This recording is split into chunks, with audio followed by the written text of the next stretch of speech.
Untuk memulai, kita menggunakan software browser kita arahkan ke Google Maps dengan mengetik maps.google.com. Maka kita akan masuk ke Google Map. Di sebelah kiri atas kita bisa ketikkan lokasi di mana kita akan memasang sistem PV-nya. Misalnya saya akan pasang di kampus UPH. Saya masukkan saja Universitas Pelita Harapan. Anda juga bisa memasukkan alamat di sini. Maka akan keluar peta dari Universitas Pelita Harapan kampus UPH Karawaci. Di sini kita langsung mengenali ini adalah gedung B dari UPH. Kita arahkan kursor kita ke sana, lalu kita klik kanan, maka akan terlihat ini adalah koordinat dari lokasi, yaitu lintang dan garis bujurnya. Kita klik angka ini, maka akan disalin posisi lintang dan bujur tersebut ke clipboard untuk bisa kita gunakan untuk aplikasi selanjutnya.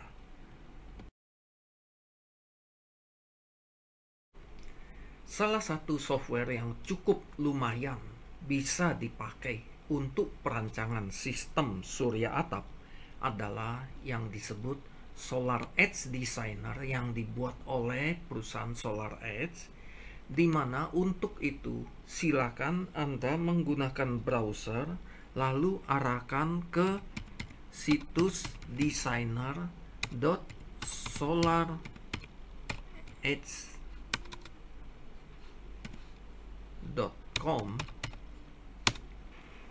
Maka Anda akan masuk ke sebuah menu untuk login. Untuk pertama kali, kalau Anda belum punya account di sana, silakan gunakan sign up here, di mana di sini Anda harus mengisikan data-data Anda, dan kalau sudah diisikan, maka Anda akan dibuatkan account. Cuma memang sulitnya di sana adalah Anda diminta untuk memasukkan nomor VAT atau nomor pajak.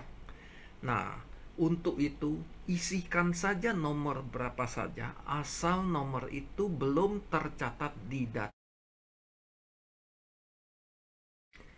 Sesudah login, maka akan tampil layar semacam ini, di mana di sini adalah proyek-proyek yang pernah Anda buat sebelumnya.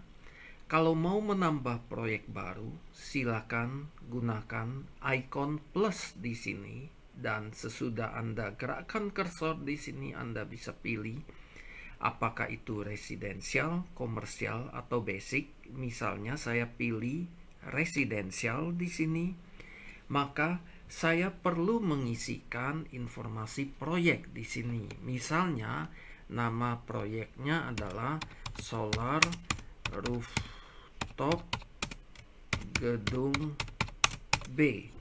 Kemudian untuk alamat, silakan klik sini lalu pastekan garis lintang dan bujur yang tadi sudah didapat dengan menggunakan Google Map. Lalu begitu Anda enter, dia akan kasih tahu gedungnya apa, akan tampil gedung itu di sebelah sini. Kemudian kita bisa ganti alamatnya, misalnya adalah Gedung B, Kampus UPH Karawaci. Nama kotanya adalah Tangerang. Dia sudah dapat zip code-nya, negara, lalu data-data meteo sudah didapat, yaitu ternyata ada stasiun weather di Tangerang. Nama customer kita bisa isi, misalnya teknik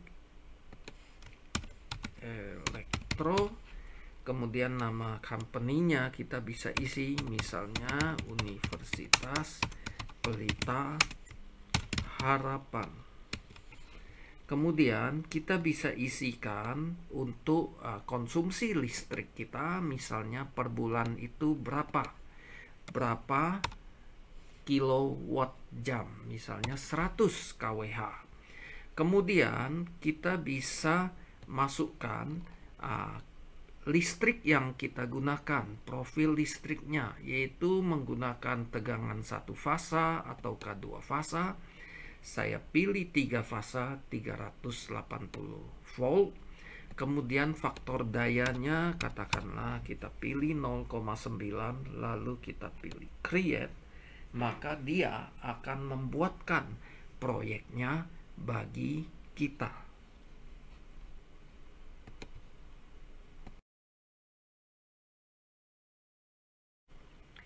Sesudah itu, softwarenya akan langsung masuk ke menu kedua, yaitu Site Modeling. Terlihat atapnya ada di sini, peta atapnya.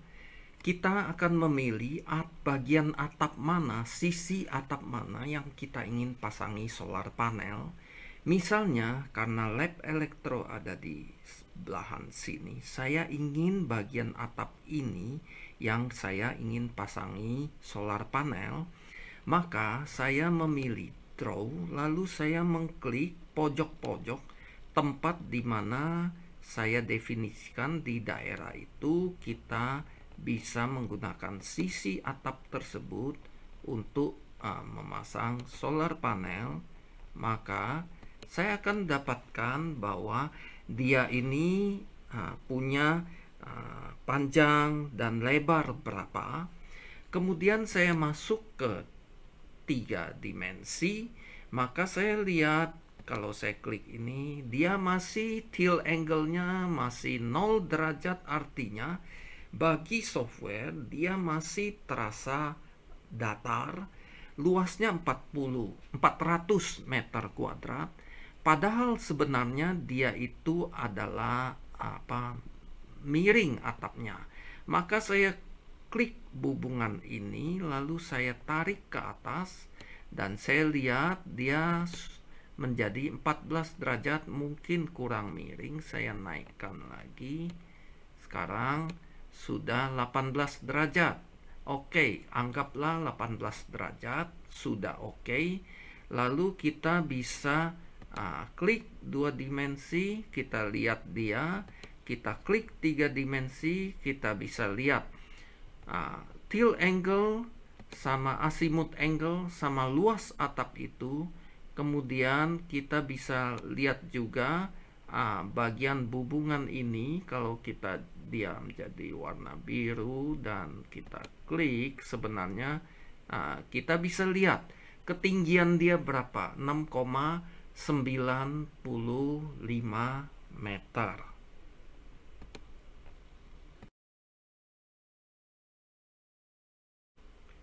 Sekarang kita akan mendefinisikan modul PV yang kita mau pakai. Kita maju ke menu berikutnya, yaitu PV Module Placement. Kita klik di sini, maka peta yang baru yang tadi itu sudah digambar ulang. Ini kalau ada ini berarti nanti PV modul kita akan di-align mengikuti arah dari sisi ini. Misalnya benar kita mau memakai ini, lalu di sini ada gambar PV modul. Kita klik PV modulnya, kita klik dari putih dia akan keluar, kita menjadi biru. Kita bisa pilih PV modulnya yang merek-merek komersial yang ada. Kita bisa pilih dia itu merek apa ya. Katakanlah merek ini, model yang mana kita bisa pilih. Speknya pun bisa kelihatan di sini. Kemudian cara pemasangan ke atapnya, ngikut atap atau ada semacam tiang-tiang penyangganya lagi, atau ada kiri dan kanan. Kita pilih yang ini. Sudut azimuth sama tilt angle tadi kita sudah dapatkan. Kemudian mengenai PV modulnya, kita mau dia itu memanjang ataukah melebar, kita ambil landscape. Lalu antara modul baris dengan baris, barangkali kita ingin kasih semacam jarak supaya mempermudah kita kalau mau melakukan pembersihan, melakukan maintenance, dan sebagainya. Misalnya kita kasih 30 cm dan 30 cm. Maka ini kita sudah definisikan. Sekarang kita mau tempatkan. Misalnya kita mau di daerah tengah sini, kita ada PV modul. Kita tinggal klik, lalu tarik, maka PV modulnya akan ditaruh di sana. Misalnya satu blok ini adalah segitu. Kemudian kita mau membuat blok lain lagi, kita bisa lakukan menaruh blok lain dengan kasih jarak tertentu. Lalu kita harus pilih dulu ya, pilih dulu sama seperti tadi. Lalu kita ambil bloknya, kita tempatkan. Nah, misalnya ini bloknya lebih lebar atau malah seperti ini ya. Oke, dia otomatis akan menghindari daerah yang di luar atap. Kita harus pilih dulu ini jadi biru dulu, baru kita bisa kasih PV modul baru ke bagian sini. Ya, daerah sini kita juga misalnya kita mau pasang, klik ini menjadi biru, baru kita bisa taruh PV modul kita di sana. Misalnya begini, kemudian kita klik lagi, kita bisa lihat, kita tutup dulu ini supaya nggak mengganggu. Ini kita akan lihat dia seperti ini. Nah, ini adalah PV modul yang kita sudah dapatkan, tempatkan placement dari PV modul itu ke atap yang bersangkutan. Jika kita ada salah menempatkan modul dan kita ingin hapus, kita bisa melakukannya dengan PV modul ini berwarna putih, lalu kita klik, ini menjadi ada kotak berwarna putih, kita tinggal tekan delete di sana ya. Maka dia akan kehapus.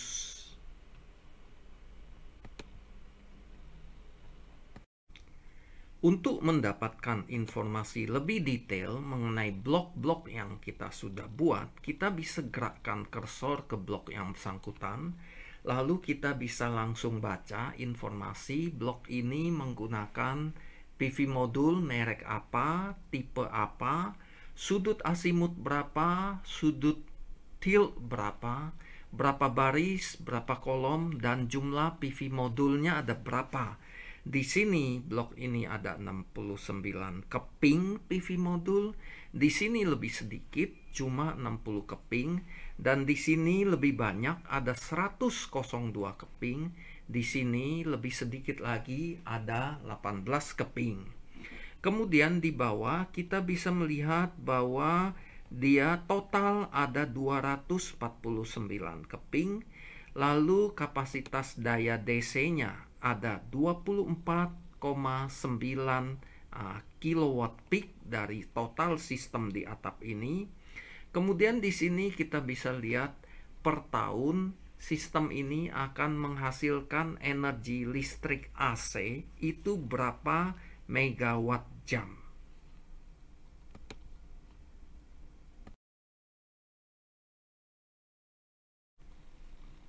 Sekarang kita akan coba mengkoneksikan PV modul ini dengan inverter. Kita maju ke tahap berikutnya, yaitu electrical design.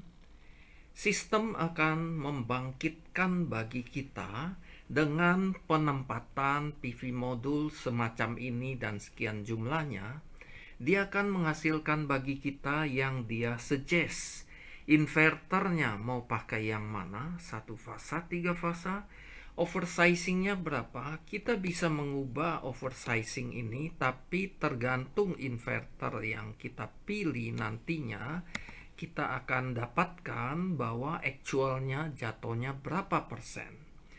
Kemudian bagaimana membentuk stringnya. Sebaiknya kita memilih auto stringing, yaitu modul-modul yang ada di sini akan dikoneksikan secara seri satu sama lain, membentuk string mencapai suatu tegangan DC yang tinggi yang cukup untuk diumpankan ke inverter. Nah, setelah auto stringing kita pilih dan dia memproses, kita melihat bahwa ada semacam interkoneksi antara PV modul di antara panel-panel. Kalau kita perbesar akan lebih jelas bahwa yang mana terhubung seri dengan yang mana dan berhentinya ada di mana. Kemudian inverter yang kita mau pakai itu dia suggest inverter tipe ini yang cukup satu buah untuk sistemnya, karena sistem kita itu 24,9 kilowatt. Dia menyarankan pakai inverter ini yang tipe 25 kilowatt cukup satu. Kalau kita ingin pilih inverter jenis yang lebih kecil, katakanlah yang tipe 4 kilowatt, kita membutuhkan 6 buah inverter dan oversizing kita akan berubah. Misalnya sekarang saya pilih inverternya yang 4 kilowatt ini, lalu dia akan kasih tahu kita butuh 6 buah. Lalu power optimizer-nya kita mau pilih tipe yang mana. Ini adalah contoh default yang dia berikan, dia suggestkan, yaitu tipe P370. Power optimizer adalah satu unit yang dipakai untuk mengoptimalkan penarikan arus dari string dari PV modul supaya dia jatuh ke posisi yang paling optimal dekat maximum power point ya.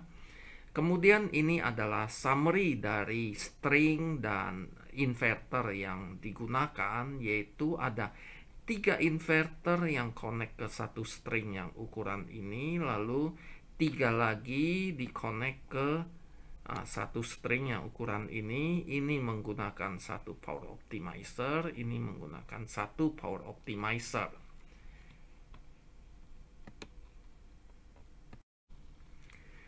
Kita juga bisa melihat informasi lebih detail mengenai interkoneksi elektrikal yang kita buat.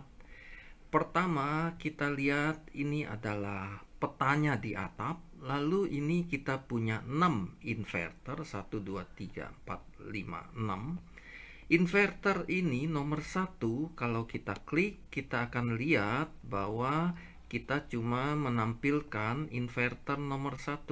Yang biru ini kita bisa perkecil supaya bisa lebih jelas. Kita akan lihat ini adalah inverter nomor 1 terkonek ke satu string yang warna biru ini. Kemudian oversizingnya itu 102%. Oversizing adalah perbandingan antara kapasitas DC dari solar panel dengan kapasitas dari inverter. Kita bisa klik yang kedua, kita akan melihat ini adalah string yang dihubungkan pada inverter kedua. Ini adalah string yang dihubungkan pada inverter 3 dan seterusnya. Dan kemudian kita lihat bahwa jumlah total PV modul yang terkonek ke inverter nomor 6 adalah sekian, power DC-nya sekian, stringnya sekian, oversizing-nya sekian. Atau kita bisa pilih keseluruhan, maka kita bisa lihat bahwa inverter total yang kita butuhkan untuk keseluruhan sistem adalah sekian, jumlah keping PV modul sekian, kapasitas inverter itu adalah sekian, jumlah stringnya ada 6, yaitu ditandai dengan warna-warna yang ada di atap ini. Kemudian oversizing totalnya adalah 104%.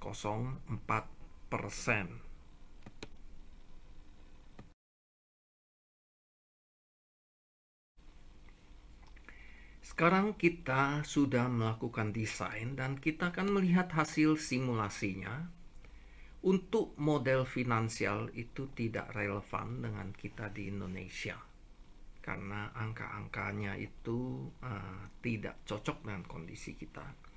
Tapi kita bisa melihat summary dari hasil laporannya, yaitu dia akan mengenerate bagi kita summary dari project. Project apa?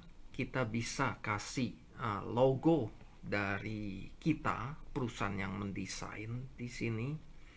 Kemudian kita bisa lihat tampak 3 dimensi dari sistemnya di atap seperti apa. Jumlah PV modul, jumlah inverter, jumlah power optimizer, kapasitas daya DC-nya berapa kilowatt peak, kapasitas daya AC-nya berapa kilowatt, kemudian energi yang dia produksi itu per tahun itu berapa megawatt jam. Lalu itu setara dengan mengoffset emisi CO2 itu berapa ton, dan setara dengan menanam pohon berapa batang pohon dibandingkan kalau kita membeli energinya dari penyedia energi yang menggunakan pembangkit yang tidak ramah lingkungan, yaitu gas alam. Kemudian energi yang dia produksi dari bulan ke bulan, kita lihat ada bulan-bulan seperti bulan Juni, bulan September, bulan Oktober itu cukup tinggi. Sementara akhir tahun itu agak turun, Januari, Februari juga turun, Maret mulai naik. Kemudian kita bisa melihat berapa jumlah PV modul yang dipakai, hadapnya ke azimuth berapa, sudut tilt angle-nya itu berapa. Kemudian kita juga bisa melihat bill of material-nya, jumlah komponen yang mau dipakai. Terlihat di sini inverternya tipe apa, berapa buah, power optimizer-nya tipe apa, berapa buah, dan PV modul yang dibutuhkan berapa buah dan tipe apa. Kalau kita scroll ke bawah, kita juga bisa melihat yang disebut system loss diagram. Ini memperlihatkan energi dari matahari itu berapa besar setelah dikurangi loss karena refleksi dan lain-lain, energi dari cahaya matahari yang sampai ke modul kita itu berapa besar. Kemudian ada loss dari sistem kita itu jatuhnya berapa, sehingga daya DC yang dihasilkan oleh modul kita itu totalnya jatuhnya itu berapa megawatt jam ini per tahun. Kemudian konversi dari DC ke AC menghasilkan loss yang merah ini, sehingga energi AC yang bisa diekspor, yang bisa dimanfaatkan adalah cuma 34,45 megawatt. Kalau kita scroll ke paling bawah, kita akan melihat parameter simulasinya, lokasi, time zone, kemudian weather station yang dipakai, ketinggian, lokasi, kemudian listriknya berapa, tegangan 3 fasa atau K1 fasa berapa volt, power factornya itu berapa. Kemudian di sebelah kanan adalah model loss yang dipakai dalam simulasi ini, yaitu apakah ada shading, lalu albedo atau loss karena refleksi itu berapa banyak, kemudian karena kotoran dan sebagainya karena panas, kemudian light induced degradation factor, yaitu PV modul yang baru kalau begitu dipasang dia akan berkurang kemampuan memproduksi listriknya dalam waktu beberapa bulan pertama karena dia mulai kena cahaya matahari. Dan loss karena misalnya ada sistem yang padam karena satu dan lain hal.